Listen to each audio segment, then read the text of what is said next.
इस गुलामी के बाद आज हमें यहाँ खड़े होने का अवसर मिला है। अंग्रेज लोग हमारे यहाँ आते थे अतिथियों के रूप में।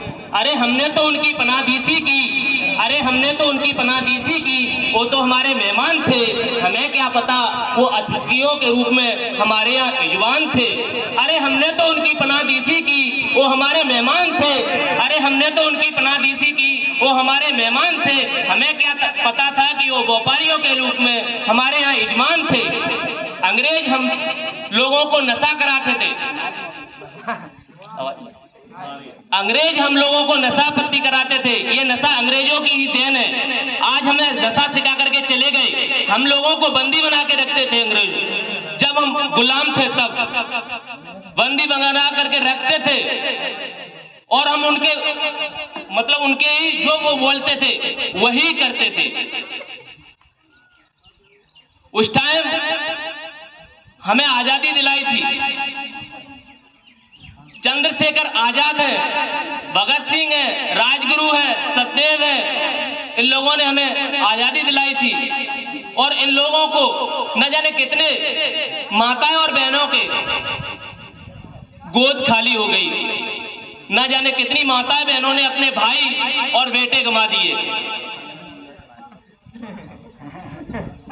और जो अंग्रेज हैं हमारे यहाँ आकर के उन्होंने क्या किया, कंपनियां खोली थी। सबसे पहले वास्को ड गामा आया था 1498 समुद्र के तट पर, उन्होंने अपनी कंपनियां खोल दी।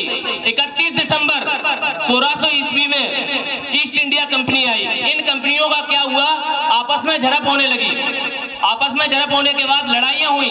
लास्ट में ईस्ट इंडिया कंपनी हमारे भारत में रह गई थी और हम लोग आपस में लड़ते रहे, यानी जो अंग्रेज लोग थे वो आपस में लड़ते रहे। उस समय जलियांवाला बाग आम था, उस समय जलियांवाला बाग आम था क्योंकि हमारा भारत देश गुलाम था। एक बड़ी कहानी बताना जा रहा हूं जिससे हमें आजादी मिली है, शायद आप लोगों के आंखों में आंसू आ जाए। 13 अप्रैल 1919 को जलियांवाला बाग अमृतसर के, पंजाब के अमृतसर में एक जलियांवाला बाग है। 13 अप्रैल 1919 में उसमें एक आम सभा का आयोजन हुआ था।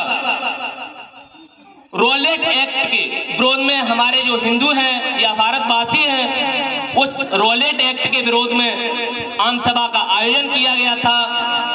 उस रॉलेट एक्ट में क्या होता था, हम लोगों का जो केस होता था, हमारी माताएं बहनों को अकेले में फैसला सुनाते थे या फिर बंद कमरे में फैसला सुनाते थे। इस विरोध में हमने जलियांवाले बाग में एक आयोजन किया था।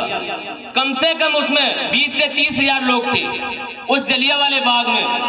उस टाइम उस जनरल डायर को, आज हमारे देश में प्रधानमंत्री नरेंद्र मोदी है, उस टाइम क्या है, जनरल बनते थे।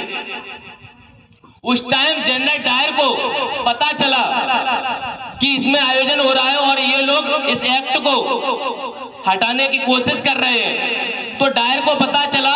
उस डायर ने बगैर चेतावनी के अपनी सेना को ला करके उस बाग में गोलियां चलवा दी। लेकिन भाइयों और बहनों, उसमें क्या था, एक ही कुआं था और एक ही गेट था। बगैर चेतावनी के गोलियां चलाई। कम से कम 10 में 15 मिनट में 1650 राउंड निकाल दिए और उस अंधे कुएं में न जाने कितने भाई बहन, माताएं बहनें, अतिगढ़ उसमें चले गए और उन लोगों की जान उसी में गंवा दी गई। उसमें एक हमारा क्रूर व्यक्ति था, ऊधम सिंह। उसके एक भाई, 2 भाई थे, माता बहन और पिता थे। उसी जलियांवाले बाग में जनरल डायर के उसको मारे गए, वहीं पे उनकी क्या हो गई, डेथ हो गई। उस दिन प्रण ले लिया था ऊधम सिंह ने कि मैं इसे जनरल डायर को छोड़ूंगा नहीं, लेकिन उसके पास पैसे की कमी थी क्योंकि वो उसकी उम्र थी 11 से 12 साल। बेचारा कहां से पैसा लेके आए।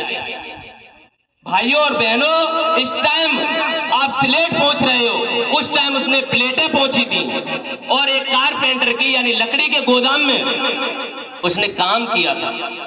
और उस टाइम काम करने के बाद जो जनरल डायर था उसका ट्रांसफर हो गया था, वो जाकर के लंदन पहुंच गया था। तो उस ऊधम सिंह ने सोच लिया था कि मैं छोड़ूंगा नहीं जनरल डायर को, और ऊधम सिंह ने कुछ पैसे कमाए उस कारपेंटर की दुकान से। ऊधम सिंह लंदन जाके पहुंचा और यहां से रिवॉल्वर नहीं ले जा सका, वहां जाकर के उसने काम किया और एक रिवॉल्वर खरीदी।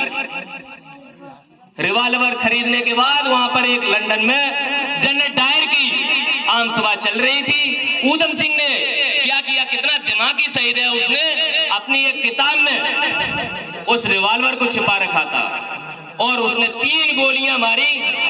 जनरल डायर की मौत वहीं पर हो गई, जनरल डायर खत्म हो गया और इतनी जनता बैठी थी, किसी ने कुछ भी नहीं बोला, क्योंकि जब हमारे देश के मंत्री को ही कोई मार दे तो क्यों बोलेगा कोई। तो उस ऊधम सिंह के लिए मैं कहूंगा कि कितना उसमें दम था, उस टाइम उसने उस जनरल डायर को मार दिया था। तो जो अब तक ने खोला वो खून नहीं पानी है, जो अब तक ने खोला वो खून नहीं पानी है, जो देश के काम ना आए वो बेकार की जवानी है। तैरना है तो समुद्र में तैरो, तैरना है तो समुद्र में तैरो, नदी नालों में क्या रखा है, नदी नालों में क्या रखा है, लड़ना है तो वतन के लिए लड़ो, हिंदू मुसलमान में क्या रखा है। अब की चिंता मत कर, चेहरे का खौफ बदल देंगे, अब की चिंता मत कर, चेहरे का खौफ बदल देंगे, इतिहास की क्या हस्ती है, पूरा भूगोल बदल देंगे। तो उस टाइम जो ऊधम सिंह ने कोशिश की, हम लोगों को भी कोशिश करना चाहिए। कोशिश करने वालों की कभी हार नहीं होती, कोशिश करने वालों की कभी हार नहीं होती, लहरों से डरने वाले की कभी नौका पार